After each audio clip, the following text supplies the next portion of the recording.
This is Morning Express. It is the 26th day of January 2016, and it's time for us to go for person of interest.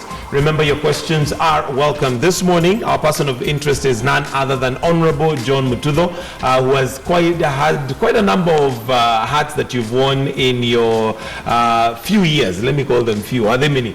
They are quite average. They're average. Let's say average. Average, eh? Yes. But good to have you. Thank you for joining us in the studio, Honorable John Mututho. Good morning. And yes, let me just start. Normally, we like to know where somebody has come from. Maybe tell us where you grew up, which schools you went to. What are some of those childhood memories that you have?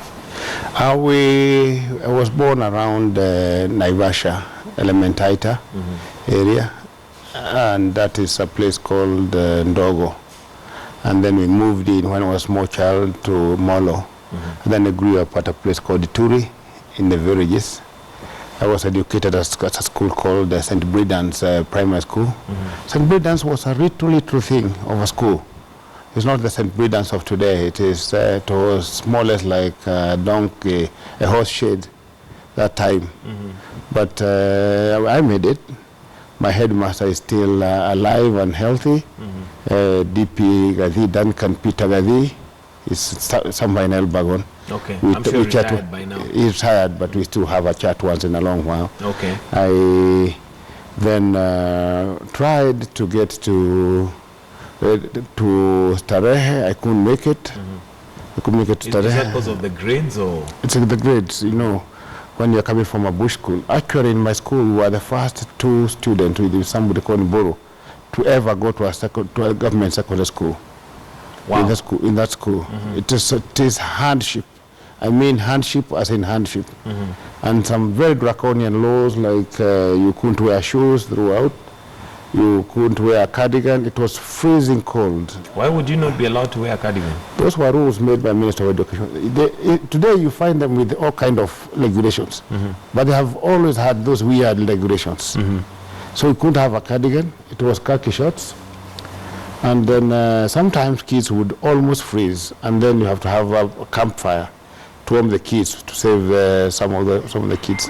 We were very few, about 10 to 14 kids per class that time. Were you boarding or it was a day school? What do you mean boarding?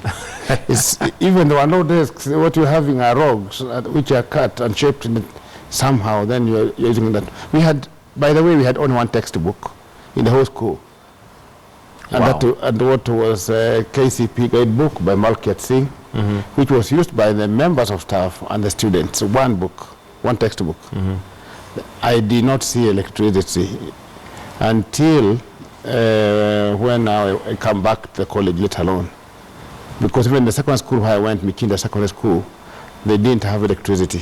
We had to use pressure lamp, again at this school. I got a very good grade from Mikinda Secondary School, and I came to the West School briefly before going again with the Air Force, very, very briefly. And then out to Egerton, and just for clarity, because these days I hear there are fake degrees and people who argue, like there's a guy who is not very clever, who is in Naivasha now. For the last about 3 weeks, he has been going all over the place saying Mututho has never been to any school. I want to face the camera and tell him not to be like these guys who don't want to go to school. I went to Egerton. My admission number is 129/75, range management 75. That is 1975.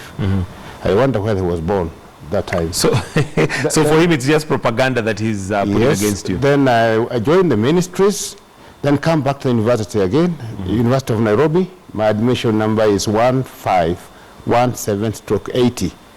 I was in Kabete campus. After that, I went to Australia for postgraduate diploma in resource economics, and then eventually mastering at Melbourne. Okay. That was at Robb University. Now, that is my education. I have had several small courses. In total, the time spent continuously is about 21 years in studying. And that's why I wasn't very happy today when I had some people opposing to have a diploma, at least to be an MCA this morning, the news today. They don't want to have a diploma. And I spent 21 years studying. I don't understand it. But does having education necessarily translate to good governance? It depends on what you want to do. Some of us in school, because we want to please our parents, others because we want to acquire knowledge. I want to tell you about a nation I really admire most of the time, Israel. I was there 2 months ago, and I tell you, and the students and young people better listen to me. Whereas we are very busy here sampling each other, trying to spend about over 240 billion per annum to entertain ourselves as the youth of Kenya. And that is based on the statistics from the Treasury. In Israel, there are 13,000 millionaires self-made through their own innovations at the universities. Those are millionaires in dollar terms, and another about 30,000 millionaires in Kenya shilling terms.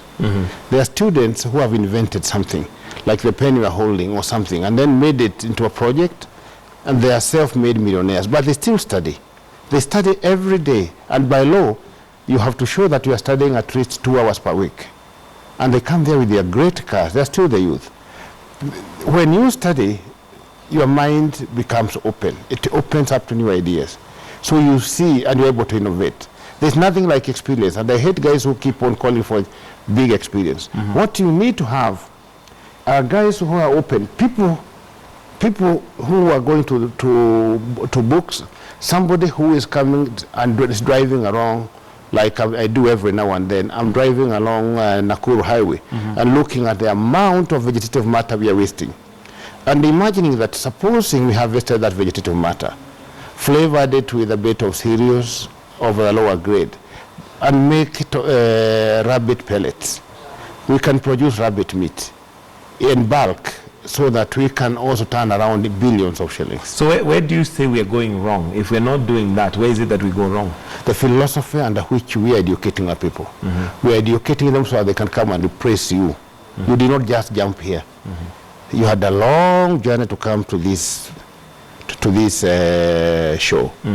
It's not that everybody who works for KTN comes up and ends up in this show here. Right. Everybody have their story.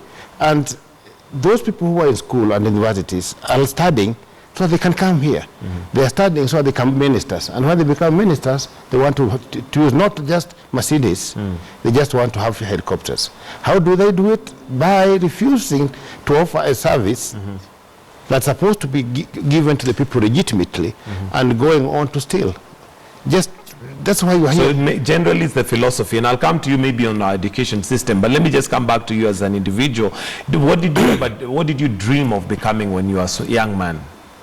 I dreamt of, first of all, initially, I thought the best profession was being an architect.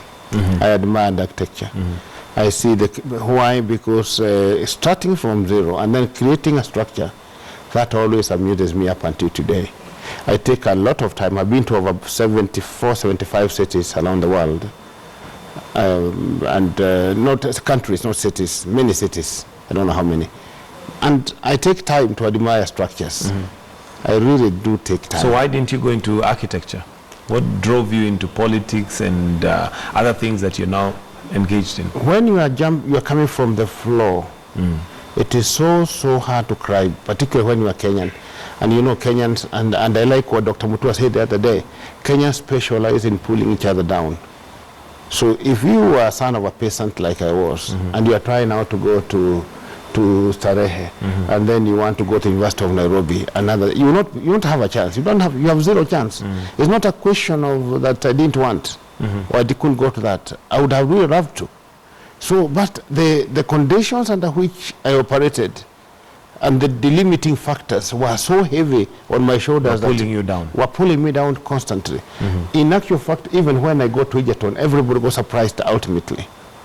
Okay. That a peasant had found his way. So how did you now eventually get into politics? What drove you into politics? Because I became the chairman of Naivasha Girls. Naivasha Girls was doing very badly, and when I was there, so people started doing all manner of talks. What I hated is that they started attacking my businesses. I was doing very well in my businesses. But people thought I was a politician. And so they attacked my businesses. I found I was sliding down. That made me have a quick entry. But there's an incident in 1984-86 at Kitui, which made me think one day I'll become a politician. This was a process in which we got money to develop the whole of Kitui and a USAID program. It was called ASAL. And that money could not be